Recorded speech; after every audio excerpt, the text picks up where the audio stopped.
Chapter 6. Cutting the Cord. Introduction. This lecture will take you deep inside the counsels, strategies, and thought processes which cut the cord that had for so long tied the English colonists to Mother England, and then take you into the debates and policies, issue by issue, argument by argument, which set the stage for the coming revolution. A conflict which you may be surprised to learn that King George did not want, because he was occupied elsewhere at the time, tending to his overstretched empire, upon which he doubtless wished that the sun might occasionally set from time to time, just so he could get a good night's sleep, and have a break from the thankless rigors of oiling and fixing the machinery of imperialism. For their part, the colonists, lately his loyal and affectionate subjects, as they never seemed to tire of insisting that they were, also did not want a war, if only because on the colonial side nobody could imagine winning a war against Mother England, any more than the Christians might have imagined they could win over the Roman Empire by signing up to be eaten alive by wild animals in the Roman Colosseum. A few naive colonists pointed out at the time that the Christians did indeed win over the Romans in the end, but still nobody relished being the dog food that might make a similar victory possible over King George and his redcoat armies, if indeed such a victory were possible. Christian stories are inspiring, especially if true, said the naysayers, but when King George's redcoats show up to execute you for treason, do you really think your flintlock squirrel gun and your indignation will save you? The English colonists were realists, and the prudent thing to do when negotiating with a tiger is to keep talking. In this lecture you will discover also, however, that the colonists actually, and quite ironically, did a lot more than talk to try to placate the English tiger. They had actually helped His Majesty's armies throw the French out of North America only about a decade earlier in the French and Indian War.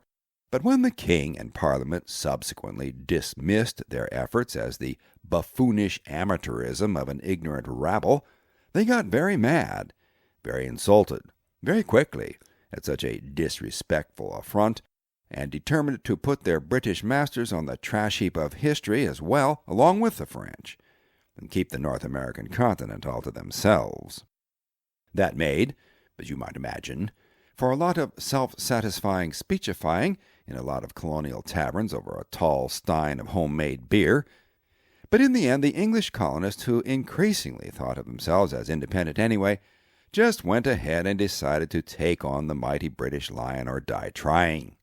In fact, many of them considered that they would die trying, and that outcome was acceptable if it came to that. Now that's resolve. And they needed that level of resolve too, both because not everybody was on board with the audacious, even suicidal project, and because that level of commitment was necessary, even if all they wanted to do was die for their country, or what they hoped might someday become a country for their descendants.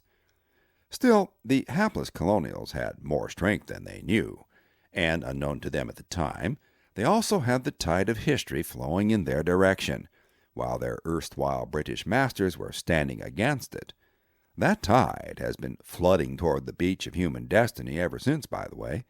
lifting Emma Lazarus multitudes of the tired, the poor, the huddled masses yearning to breathe free, into sunny uplands of opportunity everywhere that it has flooded onto the beachheads of hope that immigrants tirelessly and ceaselessly bring with them along with their rags and their naive and innocent expectations of a better life.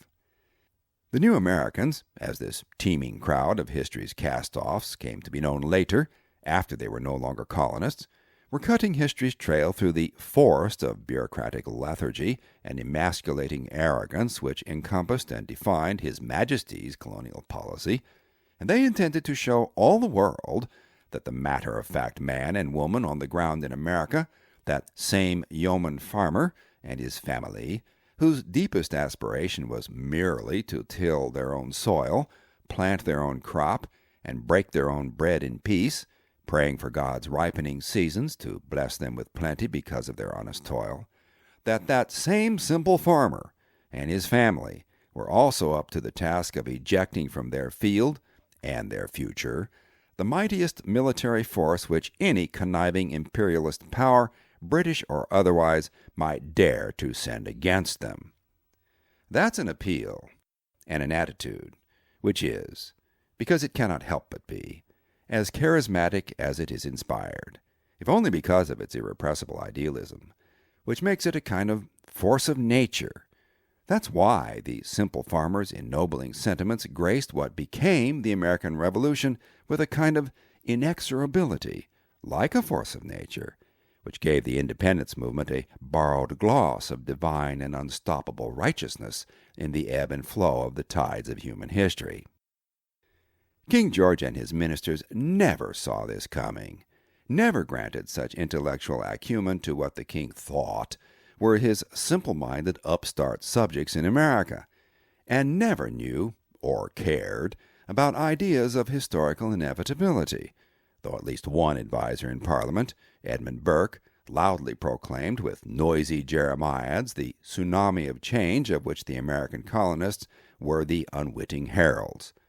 But the king was too incensed and emotionally wounded by the disobedience of his errant children across the Atlantic to pay attention to Burke's nagging speeches, declaiming the philosophical rightness and inevitable justice of the American cause. King George just wanted to give his upstart subjects in America a good spanking.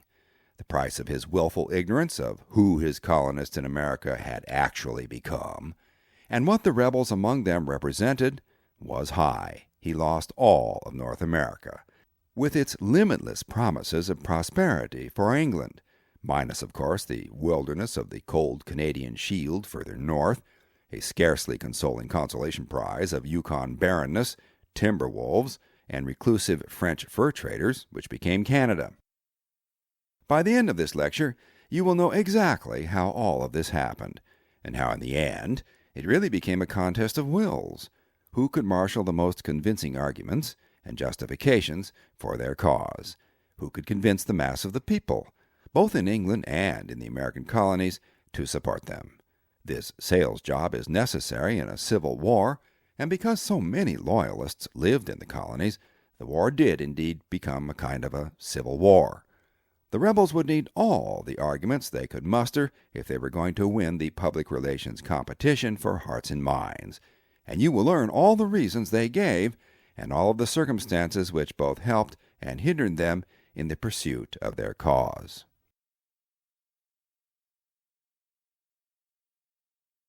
Chapter 6. Cutting the Cord with England. In this lecture, we talk about the role of the English colonies in the global agenda of England. Then we learn how the stage was set, almost inevitably, for the revolt of the American colonies from their English masters, an experience attended with as much surprise as irony, for these same zealous rebels had been instrumental in securing British hegemony in the New World less than a generation earlier. Why did they turn so quickly against the mother country, whose interests they had been so willing to serve in such a grand enterprise as control over all of North America? And when their loyalties did change, what actually were the odds of their success? All of that you will learn in this lecture. England, by the way, began to be Great Britain when it attained superpower status and acquired a global agenda, thanks in no small measure to help from their colonists in America. Now, superpowers are not new. The Romans were the most powerful superpower of the ancient world. The Middle Ages were about young, newly forming nations competing to be the next superpower. By the time the English colonies were coming into their own in America, the field of superpower contenders had been narrowed down to two heavyweights, France and Great Britain. This lecture is about the relationship between the colonies and their superpower mother country, and how that relationship led to the American Revolution.